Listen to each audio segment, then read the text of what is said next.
O tempo, ele é uma coisa curiosa, né? O silêncio, então, ele dispersa, transforma, muda algo, né? Eu vou pedir licença para vocês para poder discursar um pouco aqui sobre minhas investigações, minhas inquietudes e minhas observações também. Eu não sei mais ou menos quanto tempo foi o silêncio, né? Esse momento de pausa. Acho que uns 2 minutos. Mas eu fico pensando, para 2 minutos pode ter durado muito tempo. Um momento assim, né, de ficar parado em silêncio. É um pouco estranho, né? Geralmente, será que a gente faz isso com constância? Para outros foi rápido. Eu precisava de mais 2 minutos, mais 3 minutos, né? Mas espera aí, 2 minutos. E para um não foi o suficiente, para outro foi suficiente. Então o tempo ele é igual para todos nós. As mesmas 24 horas que eu tenho são as mesmas 24 horas que ela tem. São as mesmas 24 horas que ele tem. É uma coisa... Mas todo mundo usa o mesmo relógio. Eu, às vezes, quando eu tenho que fazer algo importante, como hoje, tomar o tempo e o espaço de muitos, eu boto um relógio. Esse meu relógio que me acompanha há muito tempo. E é um relógio que ele não anda, ele para, ele é parado. Se alguém me pergunta na rua que horas são, eu fico... deve ser... O que você acha? Porque o meu tempo não é igual ao tempo do outro. E mais do que isso, esse relógio parado é para me lembrar de algo que eu esqueço diariamente sobre o tempo. E é curioso, né? Porque a gente vive ele diariamente, mas esquece do tempo. Tem várias definições, né? Newton, Einstein, Nietzsche, todos tentando definir o tempo. Um fala que é linear, tem o começo, o fim. O outro fala que é uma espiral, que você pode ascender, pode descender. É incrível, assim. Um fala que é relativo, e eu acho que o relativo é um pouco... Eu ainda tento entender o que é relativo, né? Essa história de... mas espera aí, tem 24 horas. Não, isso é relativo. Eu estava em Caxambu, e eu estava vindo para cá, Imagina, eu levei em média 20 minutos, meia hora de carro. Uma pessoa que vai vir de ônibus vai ter outro tempo, mas é o mesmo espaço.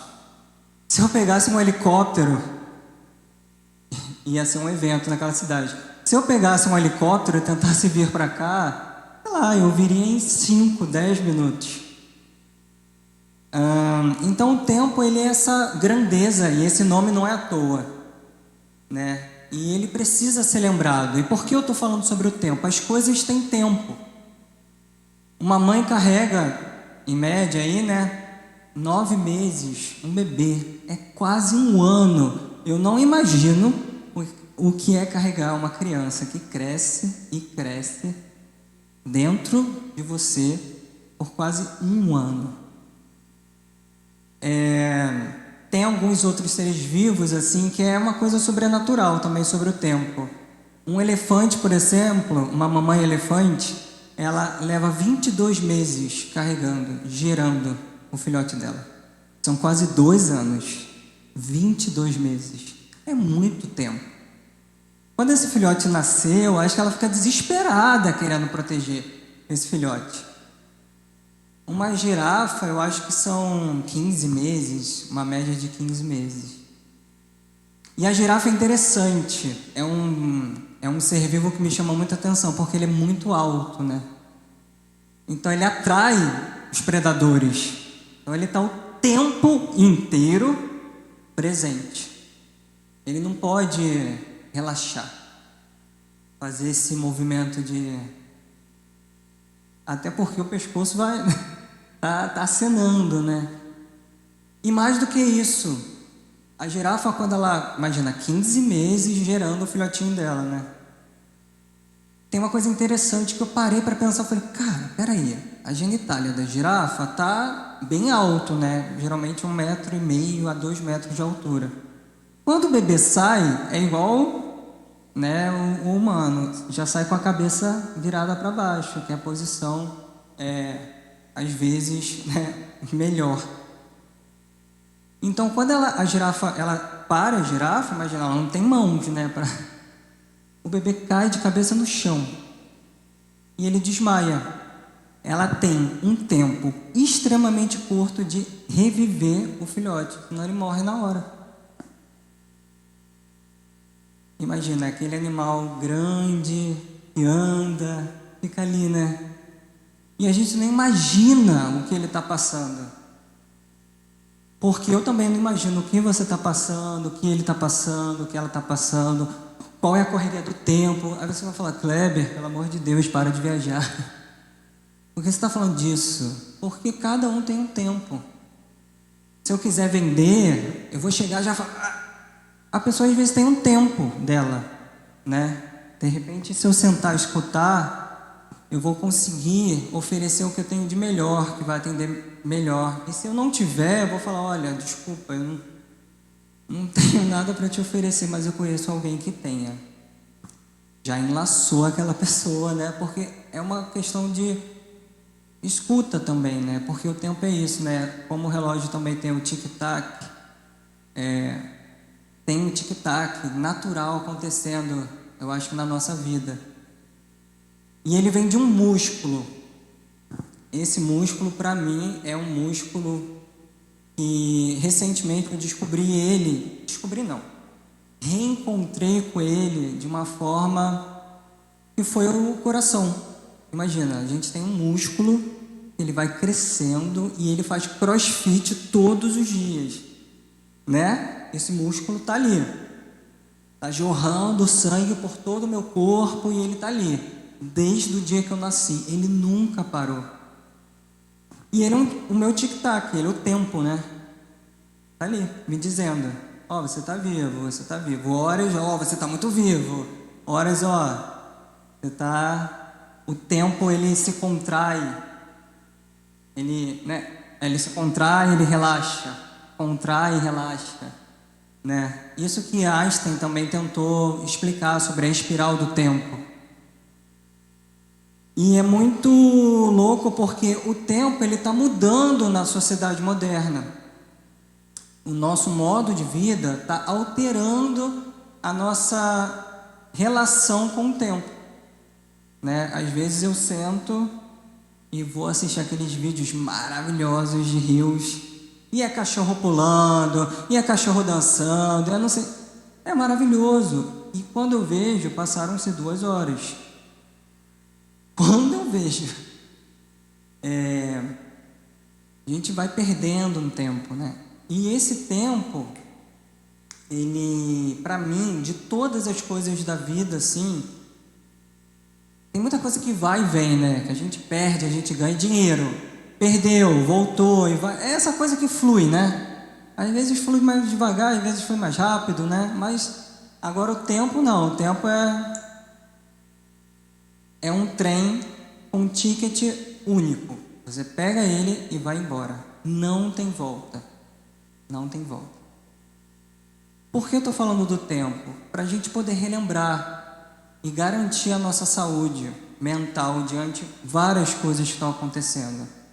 Freud, ele falava muito da sociedade, ele via a sociedade, né, como a sociedade da obediência, naquela época, né, dele, da obediência, da repreensão, era assim. Hoje não. Tem vários filósofos, psicanalistas, neurocientistas já vendo a nossa sociedade como a sociedade do cansaço. Por quê? Porque o tempo não para, é um feed que roda, né? Então eu tenho que produzir, eu tenho que produzir, eu tenho que produzir. Então é um tempo da performance. Se é um tempo da performance, eu não tenho como me sentir bem assim. Me dá nervoso, me dá ansiedade, talvez eu queira pegar no celular, talvez eu não entenda o que está acontecendo. E isso vai se tornando quadros clínicos, né? É burnout, é depressão, é ansiedade, são várias coisas. Eu decidi falar sobre o tempo, eu queria agradecer, né, ao Jordão, que arquiteta tudo isso, né, ao Derek, que me convidou da agência. Eu descobri não, né, eu acho que eu tomei essa visão recentemente. Eu fui extrair o meu último siso, já tinha tirado os outros, fui extrair, beleza, vou lá, já tirei meu dente, né? Já tirei os outros. Infelizmente, aconteceu uma infecção. Alguns dias depois, meu rosto deformou, ficou imenso, fui parar no pronto-socorro, não sabia o que estava acontecendo. Meu corpo paralisou, a parte direita. Quando eu vi, eu estava no CTI. Quando eu consegui ver, porque eu fui perdendo a memória, fui perdendo a minha consciência. E a única coisa que me salvou naquele momento, fé, e eu botava a mão no coração e sentia que eu ainda tinha um tempo. E eu me agarrei nisso. Nesse tempo que nunca parou de me dizer que ele está ali. Eu fiquei ali, os médicos queriam... Bom, aí foi para o cérebro a infecção. Imagina, um dente. Foi para o cérebro. Por isso que meu corpo paralisou, uma parte. E eles queriam me operar, fazer a limpeza, né, enfim. E eu fiquei desesperado. Falei, né, a pessoa que estava sempre do meu lado, meu companheiro falou, não vai operar ele, porque se operar vai dar sequela, vai dar... E os médicos decidiram, primeiro era um neurocirurgião, depois foi para 2, depois 6 médicos, neurocirurgiões, decidiram que não iriam operar minha cabeça, iriam tirar a secreção, né, e a cultura da infecção daqui, e iam fazer um tratamento com antibiótico no cérebro. Isso foi início de dezembro. Quando eu entrei na sala de cirurgia para fazer essa cirurgia daqui do rosto, de repente o médico me vira e fala, eu falei assim, cadê... Nesse dia eu estava consciente, e eram 6 médicos assim à minha volta, e um virou para mim e falou assim, Kleber, eu preciso que você seja forte agora. Aí eu pensei, agora, é rápido, né? Agora, é agora. Aí ele falou, você não vai tomar anestesia. Aí eu falei, como assim? Não tem como eu sentar e só ver a coisa, sabe? Eu só queria isso na hora. E ele falou, não, você não vai tomar porque a gente precisa extrair e você já tomou muito remédio. Vai precisar fazer biópsia para entender. eram também médicos, professores universitários. E eu falei, tá bom. E aí ele começou o procedimento. Era uma dor que eu não sei descrever. O alfabeto que me foi ensinado não tem como falar, mas eu fiz uma coisa, eu lembrei que eu sou o senhor do meu tempo. E eu falei, vamos ver, né? E eu comecei a contar. 1, 2. Claro que eu não passei dos 5, eu desmaiei de dor. E aí o tempo inteiro eu lembrava do tempo, porque eu estava internado, depois dessa cirurgia eu fiquei internado, e eu não tinha como regular o meu tempo. Era hora de tomar banho que não era minha, era hora de comer que não era minha, eu nem estava com fome. Eu pesava 80 quilos de massa muscular, fazia musculação e tal. Eu fui para 52. Enfim, estou contando esse relato porque foram dias e dias, na verdade foram meses, foram 4 meses, sem eu poder controlar o meu tempo, sem eu poder falar, chega, vou levantar, vou embora daqui. Não, eu não podia fazer isso. Eu fiquei 4 meses tendo que tomar medicamento, enfim. E quando eu saí, eu lembrei, eu falei, nossa, a minha tese de doutorado que eu estou desenvolvendo é sobre o tempo, mas é sobre como que o tempo acelerado atrapalha o processo de ensino e aprendizagem. Porque antes o professor tinha 40 minutos para dar uma aula. Mas hoje, na era de TikTok, não funciona mais. Se você não dançar, tá, eu não sei. Não acontece. E tá tudo bem. É outro tempo agora. Mas como que a gente vai acompanhar esse tempo? Então as coisas, elas têm tempo, né? Elas têm ciclos. Né? A Lua, por exemplo, tem um ciclo lindo, né? 28, 29 dias. Tem as fases dela, né? Tem um momento que ela está imensa, tem outro momento que ela... E porventura, que eu não acredito que é nada por acaso, né? Os ciclos femininos estão muito conectados com esse ciclo lunar. Além da Lua, também tem um outro astro lindo que aquece o nosso planeta, que dá vida, que dá luz, que é o Sol. Ele também tem um ciclo, né? E é ele que garante nós, latinos-americanos, a ter essas estações lindas, né? De inverno, primavera, verão. Então tudo tem um tempo e às vezes é até cíclico. Mas quando ele é cíclico, o verão do ano passado vai ser igual ao verão desse ano, que vai ser igual ao verão do outro ano? Não. Então será que é um tempo linear? É cíclico, né? Então é cíclico o quê? Para baixo, para cima? Está girando? Estamos onde? Mas tem essa grandeza do tempo, né? De olhar para o nosso relógio e falar, eu sou o senhor, eu sou a senhora do meu tempo. Eu controlo as regras. Eu sou mais produtivo de manhã. Então, eu vou trabalhar de manhã. Eu sou mais produtivo à tarde. Eu vou trabalhar à tarde. Eu sou mais produtivo à noite, de madrugada. Isso acontece. Mas reconhecer o próprio tempo é muito diferente. Então, estamos em novos tempos.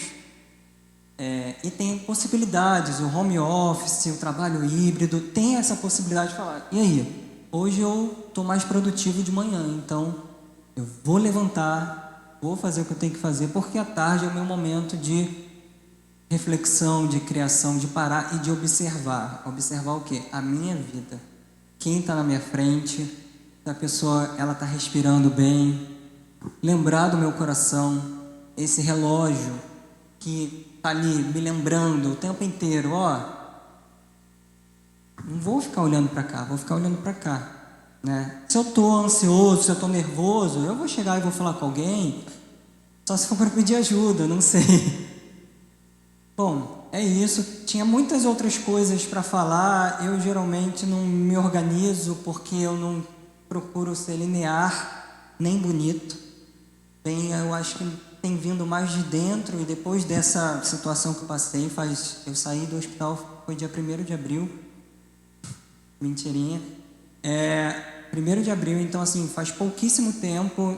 Quem me vê não acredita pelo que eu passei, voltei a andar, falar, lembrar. Teve uma pessoa maravilhosa que estava comigo todos os dias, que jogou a vida para o alto e ficou do meu lado, foi meu companheiro. Eu agradeço muito a ele. E várias orações, de A a Z, de vários pontos de luz, eu recebi todas. Vocês me puxaram, me trouxeram para aqui, para eu poder falar um pouco e poder olhar com o tempo, né? Olhar nos olhos de cada um e lembrar que a vida é linda, ela é perfeita, né? E há muita potencialidade. Que a gente possa lembrar da saúde mental, espiritual e corporal para que a gente possa continuar caminhando e percebendo esse tempo lindo que bate dentro do nosso peito. Obrigado por tudo. Valeu.